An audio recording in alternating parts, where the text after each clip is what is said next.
بالبركة والكرامة شيخ عبد القادر ولي الله بشفاعة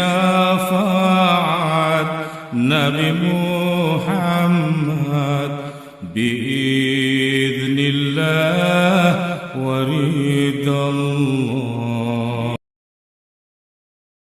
Tenang, sudah saya temukan rumusnya. Saya naikkan ini di internet, dikirim ke seluruh benua, ke Amerika, ke Australia, ke Afrika, ke Eropa, ke mana-mana kita kirim. Kawan-kawan kita banyak di mana-mana. Baik, kita lanjutkan. Nah, kalbu itu hati-hati. Ternyata kalbu adalah dimensi abstrak dalam diri manusia. Kalbu lain daging hati, kalbu lain jantung. Inilah latifah kolbi. Ya, baik, sudah. Jadi manusia dirinya adalah 4 lapis, ruhnya pun 4 lapis. Ruhnya pun 4 lapis. Alam pun, maka yang disebut rojiun adalah dia harus kembali kepada Allah. Ruhul kudsinya, badannya di bumi, tapi ruhnya harus kembali kepada Allah. Itulah rojiun, itulah suluk, itulah tasawuf, itulah perjalanan ruh menuju Allah. Hikam ini adalah ilmu untuk melakukan perjalanan ruh menuju Allah. Oh, kakak reko balikan deui naon cenah lain oh nah. Hikam itu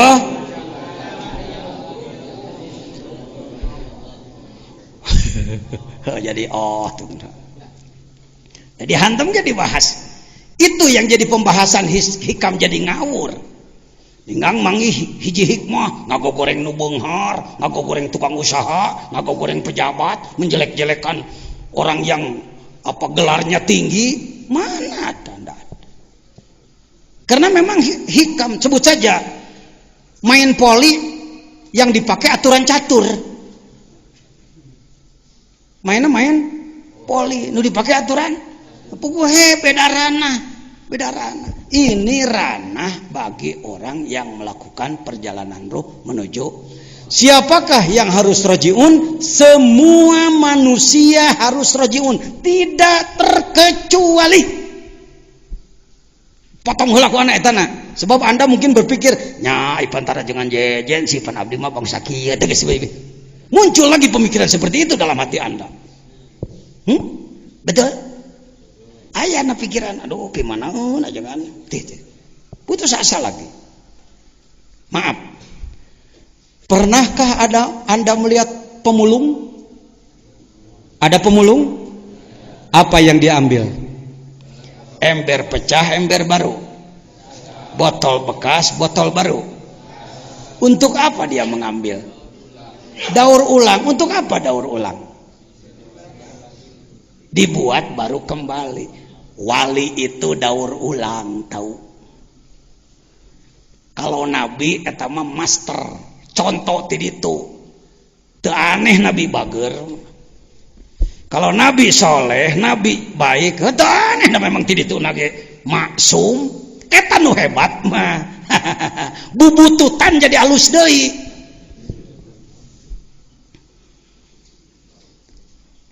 Said Abu Bakar mulia apa enggak? Mulia? Umar mulia enggak? Latar belakangnya Abu Bakar dengan Umar sama enggak? Yang mana yang kelabu? Tuh kan? Bukankah dia preman? Bukankah dia itu bodyguard?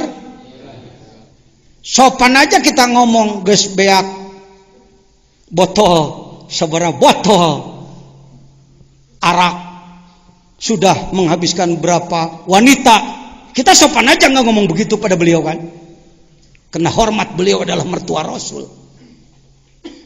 Tapi ketika dia masuk ke ranah tasawuf, dibimbing oleh mursyid kamil mukamil, berubah menjadi sayyidul mudala, rajanya dari semua yang adil. disebut Adlul Umariyah. Itu daur ulang itu. Wali mah gitu. Apakah Bapak dan Ibu pernah ziarah ke Robiah Adawiyah? Pernah mendengar? Waliyah atau bukan?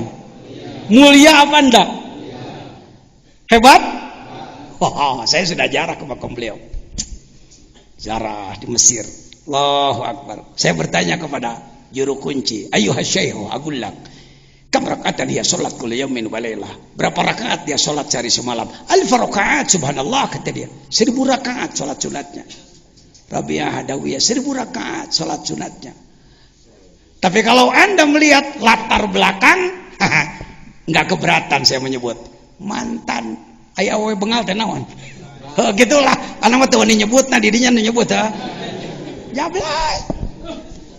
One bargain dari hidung belang ke hidung belang. Tapi ketika bertemu dengan seorang mursyid, guru ruh, ada guru ilmu, ada guru ruh. Jangan tumpang tindih. Kalau memang seperti Syekh Abdul Qadir, ya guru ilmu, ya guru ruh. Tapi kalau di Indonesia kesulitan, ya mungkin guru ruh kurang ilmu, ahli ilmu kurang ruh. Jadi bagaimana Pak Jajan? Belanja aja ke sini ke situ gitu. Maka Pak Jajan disebut sigung celok.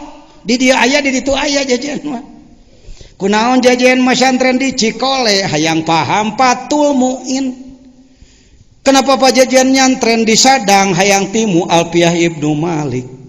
Kunaon di Ciberem hayang memperdalam balagoh, kunaon di Salajamu memperdalam balagoh jeung saja bana. Kunaon ka Surjalaya diajar ngurus ruh. Kan saya orang bodoh. Saya ini mobil butut di tiap bengkel aya. Jajan aya di Tamal ban depan ban aing ipis. Karek 3 kilo kebeledug gue. Kok Pak Jajan ada di tukang las ketok diko? Malu mobil tua romek. Kok Pak Jajan ada di Mang Daud mesin macet? Saya orang bodoh, lemah di sinilah pada sini, belajarlah pada semua, enak. Ya, baik hadirin. Ya, mari, itulah perjalanan menuju. Jadi ibadah badan, sholat, sodako. Betul tadi Kiai Udin mengatakan, iqamatus sholat, menegakkan sholat, bukan sekedar melaksanakan.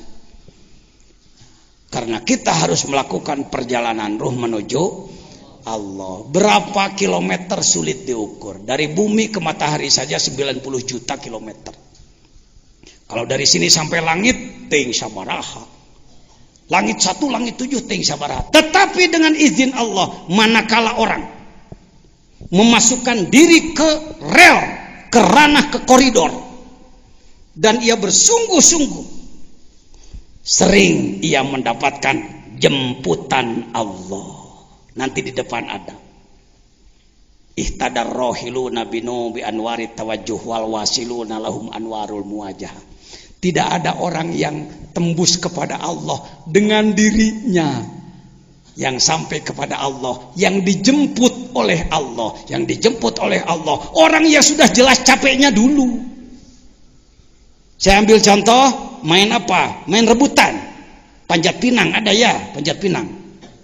Panjat pinang lancar nggak naiknya? Capek nggak? Udah naik ke atas dibedol ti hanap. Urang kaluhur jejak ku ti luhur. Aduh ampun.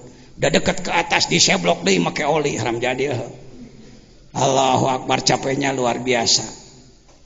Memangnya mau apa sih? Pengen buah yang di atas. Sering terjadi.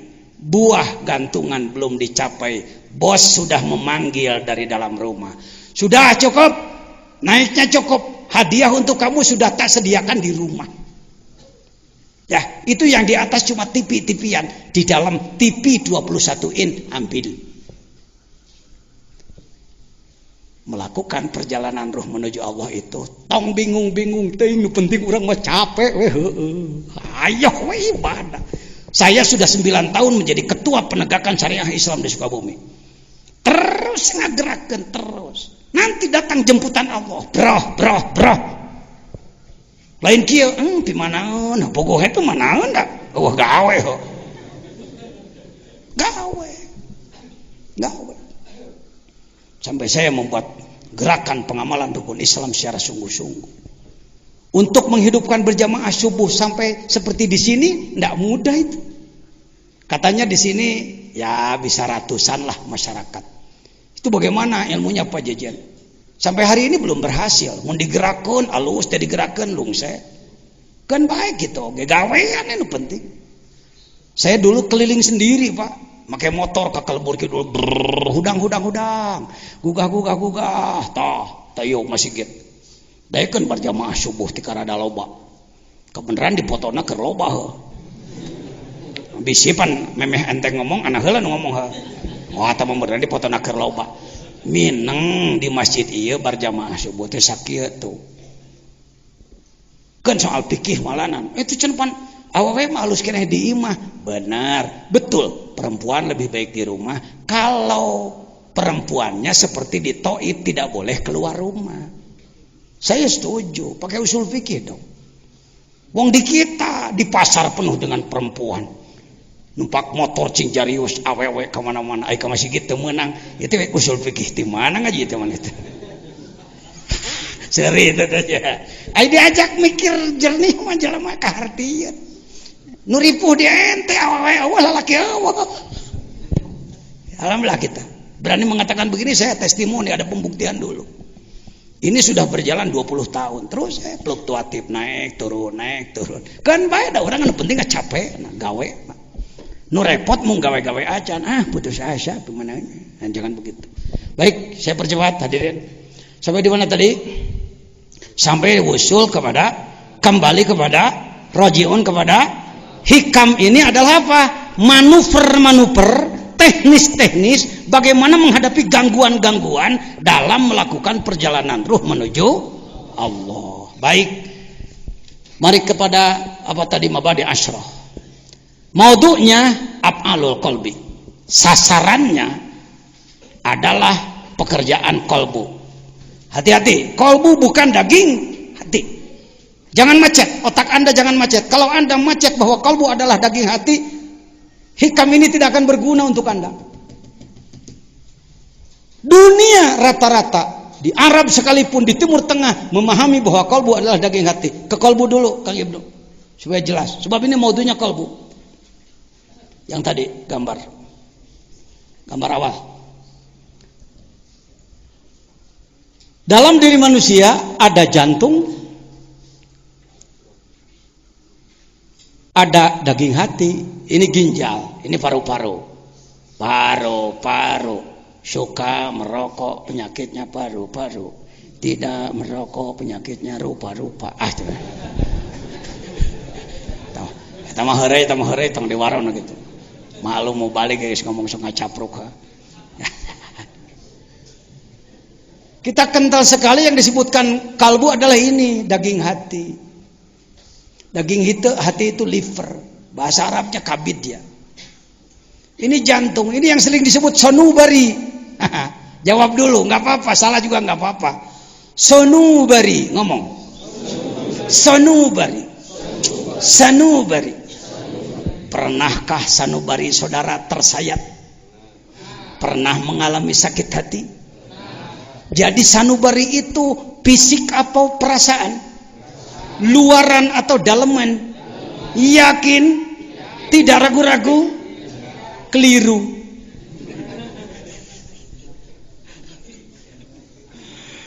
Waduh, sadena aya budak bodoh si jajan yang ngomongkeun Indonesia, Malaysia, Singapura, Thailand, Filipina jeung sajabana. Berapa ratus tahun kita menyebut ini adalah sanubari. Sanubari adalah perasaan. Karena kita tidak melihat ini pakai ya. Ya-nya ya nisbat. Ya nisbat itu harus dicopot kalau mencari akar kata. Sonubariun, ya-nya buang. Jadi sonbur buka internet. Kalau di komus tidak ada, na komusna na munjid teu kapanggih. Komo dina komus lalamet mah teu kapanggih. Buka internet, ada komus internasional. Saya punya ahli nih, beberapa orang yang tukang internet. Buka, saya katakan. Ternyata sonbur itu, jangan kaget, nama buah. Sonbur itu nama buah. Ini pohon sonbur. Ini pohon sonbur. Ini buah sonbur 3. Awas, ada permainan ini, ada permainan. Di dunia ada permainan yang mengelabui umat Islam, sehingga umat Islam sulit bangkit. Karena yang bangkit paling demo, teror, gitu. Cek ecek. Ngalayanan Yahudi ku demo jeung ku teror sarua jeung digarwan bujurna. Yahudi hanya takut kalau muncul lagi manusia-manusia seperti para nabi dulu. Fir'aun yang gagah perkasa kaya raya hanya dikalahkan oleh seorang Musa dengan sebuah tongkat alat gembala. Kade aing ngadenge tongkat Musa teh lain pusaka. Nabi Musa tapa di Tursina datang 3